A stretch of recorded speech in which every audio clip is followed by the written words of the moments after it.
Hey, I'm Chrissy and welcome to my kitchen. I'm thrilled you're here to make a delicious and easy graham cracker crust with me today.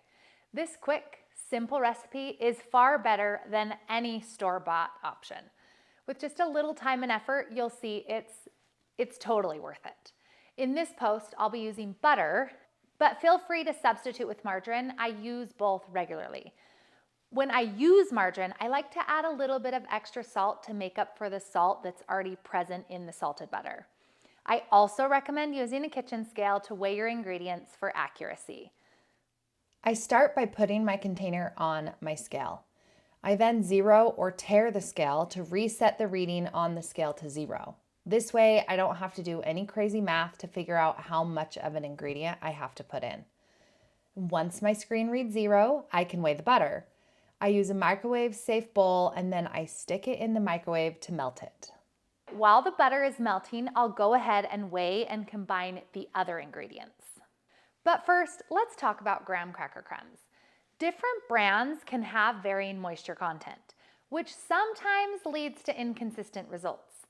So even though graham cracker crusts are usually very simple to make, these differences can cause some frustration when your recipe doesn't turn out quite right.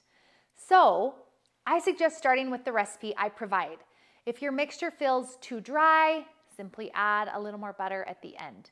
Now don't worry, I'll show you exactly how the mixture should look like and how it should feel so you'll know if adjustments are needed. Just remember that moisture content can differ between brands just a little bit. Now that we've covered the details about the crumbs, let's get back to where we were at. If you don't want to buy graham cracker crumbs already crumbled, you can also buy plain graham crackers and make them into crumbs. Now, in order to do this, you will get your graham cracker sheets, set them on the scale, and weigh the proper amount you need for your recipe. After you weigh them out, you put them into a blender or a food processor and let it chop or go until you have fine crumbs. All right. Now you're going to add your graham cracker crumbs to the container on the scale. After I've added the graham cracker crumbs to the container, I zero out the container again so you don't have to do the math with the other ingredients, and you're going to add your sugar on top of the graham cracker crumbs. At this point, if I was using margarine instead of butter, this is when I would add the salt to the mixture. All right, now you should have all of your dry ingredients in the same container, and now you're going to mix it together. I also like to use a clear container so that I can see if there's any mixture that gathers in the corners. Now, once you have all of the dry ingredients mixed together, your butter should be melted. Now, depending on how cold your butter is, will depend on how long you microwave it, but it usually only takes 30 to 45 seconds. Now you're going to take your melted butter and pour it in the dry mixture all at one time, getting as much butter out of the container that you can. And you might have a little residue left in your butter container, and that is okay. And now that you've added the butter, the next step is to mix it all together. Once again, I use a disposable glove on my hand and I mix it. I like to do this so that I can really feel the texture and make sure the moisture is all distributed evenly. So I'll squeeze it through my hands, mixing it together and making sure the corners are mixed in as well.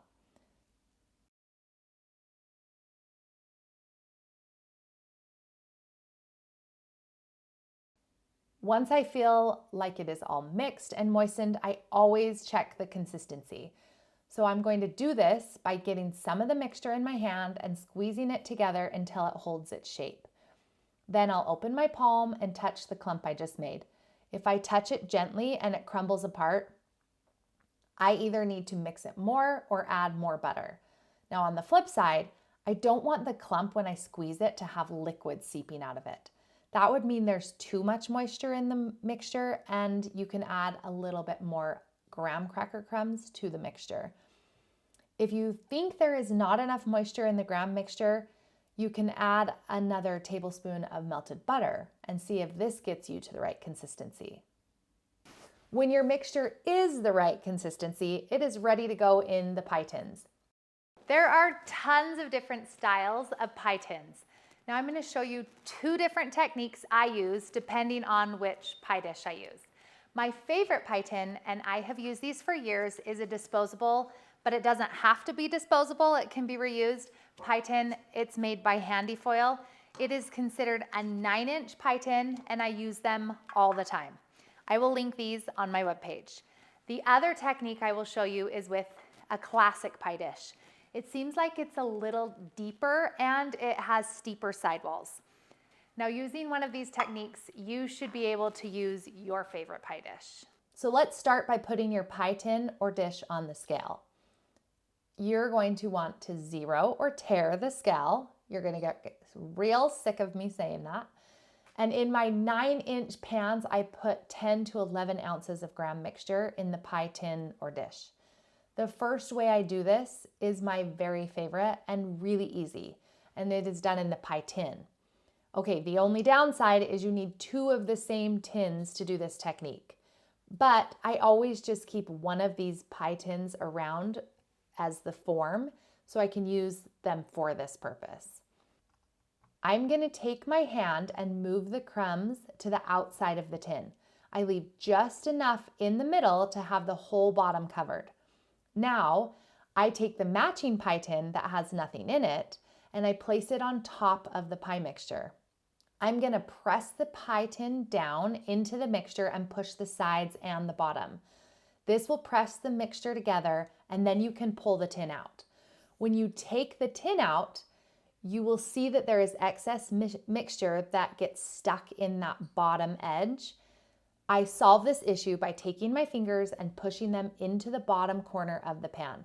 It will push the mixture towards the top of the tin and has a tendency to fall out if you don't use your other hand to keep the mixture in the bowl. Now, once I've pushed it in all the corners and moved all the way around the tin, I take the matching tin, the one with no filling, and push it into the pan on top of the mixture again. This time I really push the bottom and squeeze the sides to help the pie crust mold together.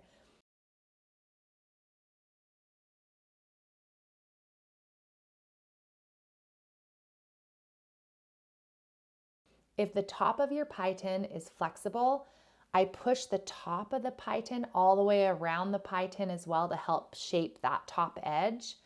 And when I'm finished pressing all around the tin, I carefully will remove the top tin from the crust. And now you should have a beautifully molded crust. The second technique I will go over is done in the pie dish. I will start out by doing the same thing and moving the crumbs to the outside edge and leaving just enough on the bottom to cover it. Next, I'm going to press the edges into the corners and press the crumbs on the bottom.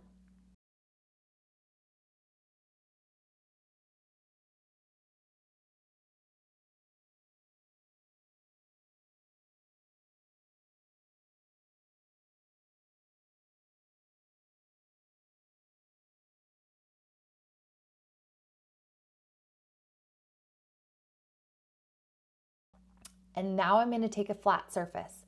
I like to use a measuring cup and push crumbs with the flat side on the bottom of the pan to bind those crumbs together. After pushing on the bottom, I move to the sidewalls by using the side of the measuring cup and almost rolling it back and forth on the sidewall to compress and mold those sides.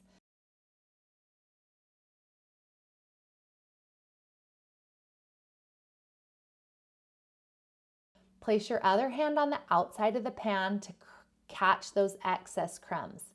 I almost use a rocking motion when pressing on the sides. Move your way all the way around the dish until all the sides are compressed together.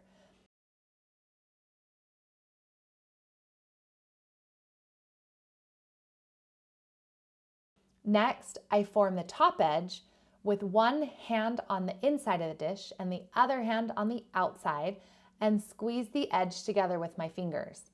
It won't be super compact and that is okay. We just want to form a nice looking edge so the crust doesn't just crumble away.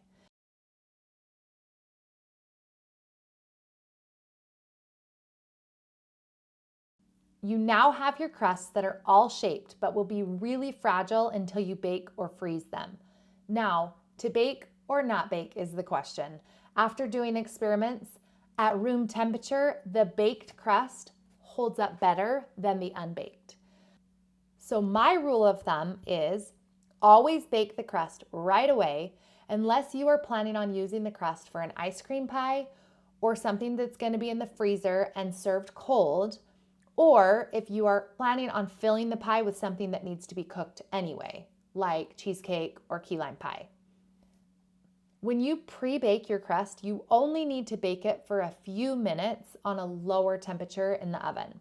So I bake my crusts for 5 minutes in a 300-degree oven. These two techniques are easy and fast, and both produce a great pie crust. Okay, until next time, go experiment in your kitchen.